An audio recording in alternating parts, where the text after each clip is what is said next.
it's Nikki here, and hold on, let me put my headphones in. I think the sound will be better if I do that. Okay, I think that's pretty good. Sound okay? All right, give me a thumbs up if it is when you step in. So today I wanted to talk to you guys a little bit about Gen Z and accountability, and I wanted to share with you an experience in which I failed to do so, and then talk about some of the solutions and what we can do to actually fix situations like this. So, one of my favorite things to do as an educator is, of course, to make sure that all of my students know that I'm there to help support and guide them, even when things aren't going the way either of us really intended. And this happens to all of us, right? Students may sometimes feel overwhelmed, they might act out for a variety of reasons, things happening at home, in their social life, or just out of sheer frustration with the amount of schoolwork that they may have to complete. And sometimes there are kids that might not respond in the way we'd hope that they would simply because they were raised not to, right? They may have had parents who gave them everything, or they may have had parents who gave them nothing, right? In these situations, though, it can be very challenging to handle them with empathy, especially when our plates as teachers are so full and we're feeling a tremendous amount of pressure as educators ourselves. So this is a tough thing to do. So one thing that I try to keep in mind, and again, this is not an easy thing for me to do, and I'm going to explain to you a situation in which I failed, is to try to speak with less impulse and more purpose. And so when we think about impulse, we might think of imposing our ideas onto someone else, or perhaps communicating with someone in an unthoughtful, blunt way. And when we think about purpose, though, by contrast, we might think of a specific goal that we have in mind, communicating with purpose, maybe, communicating with a specific idea or outcome that we want. And this is true. But the first thing that I try to keep in mind in these situations is that purpose for me does not always refer to the outcome that I want, but more so it refers to the person. So my purpose is the other person. I want to maintain the relationship with the student in this case and communicate in such a way that the issue gets resolved, but the student and I both grow as people, and that connection is maintained.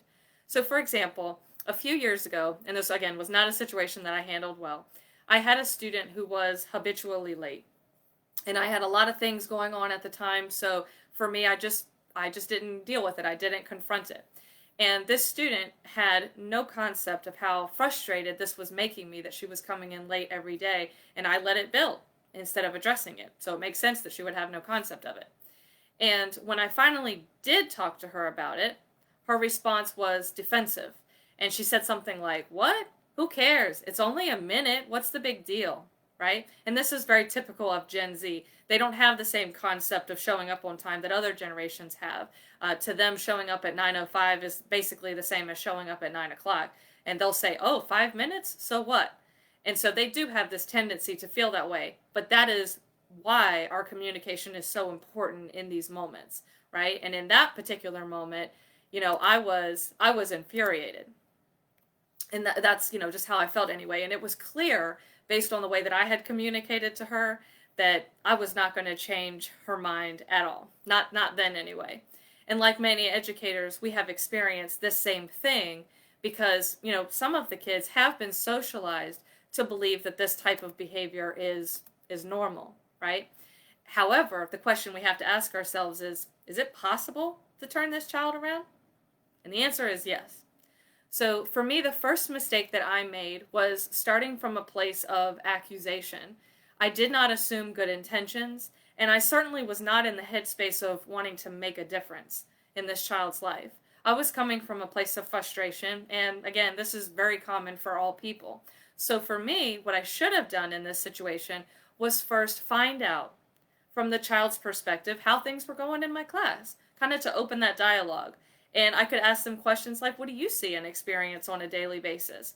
I could have also asked her how she felt in terms of grasping the material. Did she feel like she was keeping up with everything? And after that, then I could have brought up the tardiness and said, I'm glad you were talking about this class and having this conversation, there is one thing that I have noticed, and I wanted to get your thoughts on this. So let me tell you from my perspective what this looks like. I've noticed that you've been tardy to class consistently for a while now, and for my end, it has become a pattern of behavior. Now, I'm not accusing you of doing this on purpose, and I recognize that there could have been a miscommunication there. But the perception is that maybe you don't care. That's the perception, not necessarily the reality, but that's kind of how I'm reading it.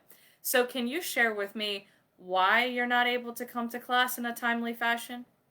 Are there any roadblocks prohibiting you from doing this? Something that maybe I don't know about? And so, what this does is that it opens the dialogue and it opens the line of communication where I can then establish the expectations and convey, right? And convey that my objective is to help the students. And after that, then I can communicate to the student that the expectations are these, and then I want to get the kid to commit to coming to class on time. So what I can do is then I can then ask, this problem could present some challenges down the road. So what do you think would be an appropriate response to this? And then they say, oh, okay, well, maybe I should come to class, get there a little earlier, things like that. And I'll say, great, can you commit to doing this, right? Can you commit to showing up to class on time each day? Now, I recognize that there's going to be challenges and things like that happen. I'm definitely understanding of that. But can you truly commit to making this a consistent improvement down the line moving forward? And what this does is it shows them that they are a part of the solution. And because I've stayed positive and neutral the entire time, I've maintained the relationship with the student and ultimately treated them with dignity, which then allows me to take care or take needed action later, like if I need to speak with administration about this or if I need to speak with guidance about this, assuming that the behavior becomes problematic again. Because of the way that I handled the situation from the beginning, it allows me to take those needed steps later down the line if the situation doesn't necessarily improve. So anyway, I wanted to share that with you. And if you are interested in scheduling an appointment, free appointment, feel free to do that. I'd love to chat with you and see what ideas we can come up with for a wide variety of situations that you may be facing. And then in addition to that, I want to invite you to take a look at my communication guide with Gen Z. It has some specific language that you can use in a variety of different situations in terms of how you can connect with them genuinely and handle some pretty complex situations. And then also, I want to personally invite you to my Facebook page. It's a free Facebook group where I share some content there. And I hope that we'll be able to chat soon. So have a lovely night, and I will talk to you soon. Bye.